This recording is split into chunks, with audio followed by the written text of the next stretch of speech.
जिन्होंने सबको रास्ता दिखाया, उनके बच्चों के हालात देखो, क्योंकि वो अपने बाप को बात कहने में तकलीफ महसूस करते हैं और अपने बाप के विचारों में चलने महसूस करते हैं। अपने बाप को बात नहीं कहोगे तो फिर आपकी जिंदगी में कोई परिवर्तन नहीं। और अगर किसी को कोई चैलेंज लेना है तो अपने बाप को बाप कहकर के विचारों में चल के देखो। अगर तुम्हारी तरफ से रुक जाए तब आगे मुझे कहना कि चंद्रशेखर भाई आप गलत कह रहे। आज मैं जो कुछ हूं, मैंने टीवी में बैठ के कहा कि आज जो कुछ हूं मैं सतगुरु रविदास जी महाराज की वजह से, क्योंकि मेरे पिताजी ने 2006 में मेरे हाथ में लाठी पकड़ाई। जब हमारे यहाँ पहली बार शोभा यात्रा निकलने की, पुलिस ने मना कर दिया कि भाई हम परमिशन नहीं दे रहे। अभी भी होता होगा ना आपके यहाँ, कहते नहीं परंपरा को हम नहीं करते, आप जयंती निकालना चाहते हो, कहते हैं ना। तो मेरे पिताजी ने कहा कि भाई ये है लाठी और ये मैंने दे दी तेरे हाथ में। अगर तेरे होते ये शोभा यात्रा रुकी तो तेरा पैदा होना बेकार है। मेरे 2006 की पकड़ी लाठी और अभी तक पकड़ रखी है मैंने। जब आपकी तरफ कोई आंख उठती है तो बताओ, उसके सामने लड़ने, उनको जवाब देने के लिए आपका बेटा खड़ा होता नहीं खड़ा होता, बताओ आपका भाई खड़ा होता। ये लाठी 2006 में पकड़ा गए मेरे पिताजी मुझे, ये 2006 में पकड़ा गए कि भाई ये तेरी जिम्मेदारी है कि ये समाज इतने साल बाद इतना ठगा गया, इतना बेइज्जत हुआ, ये उम्मीद करता है कोई इनके लिए खड़ा हो और सबका साथ देता। और इतना सीधा समाज है रह के हमारा कि जिसके साथ लग जाता है चाहे कुछ हो जाए, छोड़ता ही नहीं, जिसके साथ लग जाए। और जिसके साथ नहीं लगता वो चाहे इनके कितने ही पैर पकड़ ले, उससे उसे पकड़ते नहीं। जब चिपकते हैं तो फेविकोल से भी ज्यादा खतरनाक, और जब नहीं चिपकते तो करेले से भी ज्यादा कड़वे। ऐसे हाल है हमारे। लेकिन फिर भी इनकी दया कृपया बीच वालों के तो नहीं, मेरे ऊपर तो भाई मुझसे तो ये बहुत प्यार करते। और प्यार का ही वो है कि आज इन्होंने मेरा कद इतना बड़ा कर दिया कि पूरी दुनिया में लोग मुझे जानते। जब इस देश दुनिया में टाइम्स मैगजीन छपी, इन सबके आशीर्वाद, मेरी बहनों के, माओ के, भाइयों के प्यार, बुजुर्गों के आशीर्वाद से उसमें मुझे भारत से अकेला आदमी था। पूरे भारत से 130 करोड़ की जनता में से इनका एक अकेला खून था उसमें, जिसको लिखा गया कि वो भारत का उभरता हुआ नेता। उसका मात्र कारण ये है। अच्छा, ज्यादा धन्ना सेठ भी नहीं है, सुनो, ज्यादा धन्ना सेठ भी नहीं है, लेकिन अपने धन का सही उपयोग करना जानते हैं। बस एक रिक्वेस्ट है, अगर आज यहाँ हम पे बैठे हुए सारे तो नहीं छोड़ सकते, लेकिन जितने छोड़ सकते हैं उससे शराब से दूरी बनाओ, सारा भला हो जाएगा। ठीक है, जितना ऐसा छोड़ दोगे उतना सारे शरीर में जान रहेगी, और जितना जान रहेगी उतना ही तुम अपने समाज के लिए और देश के लिए, प्रदेश के लिए और अपने परिवार के लिए कर पाओगे। पी कर झगड़ा करते रहो घर में, सारा कोई गुना नहीं है। ठीक है, अच्छा ये कह रहा भाई बंद करवानी पड़ेगी, मन से छुट्टी है, जोर दबाव में नहीं छुट्टी। ठीक है, मन से छुट्टी है पक्का करके। अनिल तो लट मार कर भी छुट्टी, अगर मैं लट मार कर छुटवाऊं तो कल मुझे नहीं मिलेगी, या आगे भाग रहे हैं पीछे पीछे कर तो नाम से जा। ठीक है, तो समझा के छुटवानी है, जैसे सतगुरु जी ने समझदार जी ने छुड़वाई, क्यों छुड़वाई नहीं, अरे छुड़वाई नहीं छुड़वाई। तो ये तो होगी सामाजिक बात कि अपने महापुरुषों को जानो, समझो, पढ़ो, उनके रास्ते पे चलो, ये तो होगी पहली बात। और दूसरी बात ये है कि भारत में आजादी से पहले तो लोगों को अधिकार नहीं, लेकिन जैसे आजादी आई और 26 जनवरी 1950 को भारतीय संविधान लागू हुआ, तो जिन लोगों को व्यवस्था की वजह से जानवरों का जीवन जीना पड़ता था, उनको इंसानों का जीवन जीने का अवसर बाबा साहब अम्बेडकर ने दिया।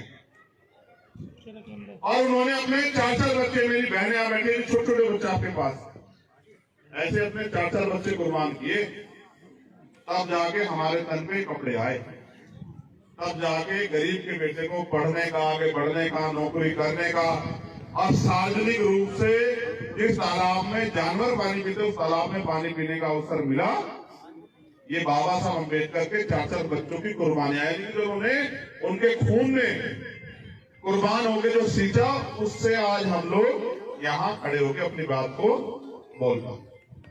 यानी कि हमें जो भी अधिकार मिले उसके लिए हमारे महापुरुषों ने कीमत चुकाई। किसने दया पे हमें कुछ नहीं दिया कि हमारे आंसू बहते देख के, हमारी तकलीफ देख के किसी ने हमारे दया पे कुछ दे दिया। इसके लिए भी हमारे महापुरुषों ने कीमत चुकाई। धीरे धीरे जो अधिकार आगे बढ़ते रहे उसके लिए भी आने वाले उसमें आंदोलन जारी रहा। बाबा साहब अम्बेडकर ने प्रयास किया तो बहुत सारे हक मिले। जो बचे खुचे थे उनके लिए एक रहबर और पैदा हुए इस धरती पे जो पंजाब की धरती है। ऐसे ही जैसे आपके यहाँ कोई बालक हो यहाँ, ऐसे एक बाबा साहब के जाने के बाद एक रहबर और पैदा हुए जिनको मान्यवर काशीराम साहब के नाम से जाना। उन्होंने भी अपना पूरा जीवन कुर्बान किया, अपना सुख दुख स्वार्थ छोड़ के। तब जाके हमें ये समझ आया कि हमारे वोट के जरिए भी बदलाव हो सकता है, हमारे वोट की वैल्यू भी है।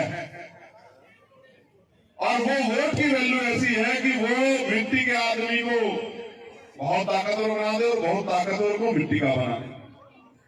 वो ऐसी ताकत है जो करोड़ों रुपए से भी महंगी, जिसके पास है उसको चुनाव के समय तमाम लोगों के पैर पकड़ते हैं। आपके गांव में भी होगा, जब प्रधानी का चुनाव होगा, जिला पंचायत का चुनाव आएगा, विधानसभा का आएगा, लोकसभा का आएगा, पीडीसी का आएगा, जो आपकी शकल से भी नफरत करता वो भी आपके पैर छूटेगा, ताऊजी में दे दियो इसका वोट।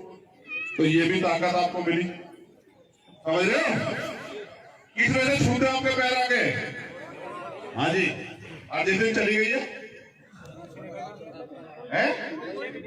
पूछने का भी नहीं। तो ये इसको संभाल कर रखना कितना जरूरी है, ये तो समझ में आ गई किसकी वजह से पूछ रहे, लेकिन इसको गलत आदमी को तो देनी कि भाई। तो वोट एक ऐसी ताकत है जिसके दम पे हम लोग इस देश में परिवर्तन कर सकते हैं। वोट एकमात्र ऐसी ताकत है जिसके दम पे जो काम लाठियों से नहीं हो सकता, गोलियों से नहीं हो सकता, तोप से नहीं हो सकता, तलवार से नहीं हो सकता, वो काम किस चीज से हो सकता है? वोट। जो भारतीय जनता पार्टी के लोग कह रहे थे हमें कोई नहीं हिला सकता यहाँ से, आपकी वोट ने हिला दिया नहीं हिला दिया? हमने बताओ, वो जो विधायक जी किसी की नहीं सुनते थे, आदमी बना दिया नहीं बना दिया? बनाया नहीं बनाया? और जो आदमी कमजोर पड़ रहा था हमारा, उसे ताकतवर बना दिया नहीं बना दिया? क्यों भाई? तो ये वोट का वो है, इसका भी हमें सही वो करना। मैं आपसे सिर्फ इतना कहने के लिए, आपने मेरा एक बार साथ दिया, यहाँ ताकत मिली नहीं मिली आप लोगों को बताओ? आज आप पे अपना विधायक है, आप उससे 24 घंटे, वो इतना काम करने वाला व्यक्ति है, 24 घंटे 7 दिन आप उनसे मिल सकते हो, उनसे बात करते हो। लोगों ने तो पता नहीं क्या क्या उड़ाई, अगले वो तो ढूंढा नहीं मिलने का, वो तो वहां चला जाएगा, वो तो यहाँ हो जाएगा, मेरे आने से पहले खड़ा है, ठीक है? उसे तो मिल नहीं सकते, वो तो तोपों के साए में रहे, वो तो पता नहीं कहा, वो कहीं नहीं रहता, वो आपके दिल में रहा। और आपने तो वोट देके विधायक बनाकर ताकत दी उसे, यहाँ के गठबंधन के दलों के सभी लोगों ने। तो अभी मैं गांव में गया, मेरे गांव का नाम भी आदमी सबसे पहला गांव था, कौन था? सठेड़ी। मैं सठेड़ी गया तो वो चुपचाप आकर उन्होंने मेरे कान में एक बात कही, कहने लगे जी बारात घर की जमीन है हमारे, अगर आप विधायक जी कह दो तो हमारा बारात घर बन जाएगा। और मैंने तो एक बार सोचा भाई कि मेरे पास इतनी हिम्मत अभी तक दी नहीं, अब भाई मैं बारात घर बनवा दूं कि भाई? तो मैंने फिर इनसे कहा भाई विधायक जी ये लोग कुछ मांग कर रहे हैं, तो सोचो क्या कहा होगा इन्होंने एक लाइन से कहा कि अगर पहला काम इस विधानसभा में कहीं होगा तो इसे बारात घर में होगा। पहला काम अगर विधानसभा में कहीं होगा, प्रस्ताव बना के भेज दो, मैं जवाब दे रहा कि पहला काम अगर किसी विधानसभा में होगा तो वो इस बारात घर का होगा। और क्या चाह भाई होना? जब हम पे इतना मजबूत आदमी तैयार हो गया तो मुझे लगता है अब तो हमारी लड़ाई और मजबूत होगी। तो इसलिए ये होगी राजनीतिक बात कि आप लोगों भी मेरा साथ देना, या कहीं छोड़ दोगे। दिक्कत में लोग कह रहे अगली बार तो बस चुनाव तक ऐसा तो नहीं होने का, फिर तो बताओ क्या है सच? आगे साथ रहोगे नहीं रहोगे? जो दोनों हाथ उठाओगे वो साथ रहेगा। मैं भी देख रहा कौन कौन नहीं खा रहा। बेचो उंगल बैठी मेरी थाली ऊपर वहां। अच्छा ठीक है, चलो हाँ नीचे कर लो। तो ये होगी आगे की बात कि अगर इस तरह से आप मेरे साथ खड़े रहे तो जो समस्या आपकी है वही मेरी उस समस्या का हल होगा। इतने दिन हो गए आपको गरीबी बेबसी में काटते हुए, ये तो अपनी जिंदगी सुधार लो। ये पैसे वाले लोग अगर आपके अपने होते तो आपकी जिंदगी की गरीबी मिट नहीं जाती। छोटी छोटी चीजों के लिए उधार लेते फिरो, उधार लेकर बच्चों का ब्याह कराओ, उधार लेकर जो है इलाज के पैसे जुटाओ, ये सब काम फिर कर दूंगा। अब ताकत तो देकर देखो मुझे, ये सारे काम और जिन अधिकारियों को ढूंढते फिरो तो मैं घर में पूछते फिरेंगे, कोई काम तो नहीं था।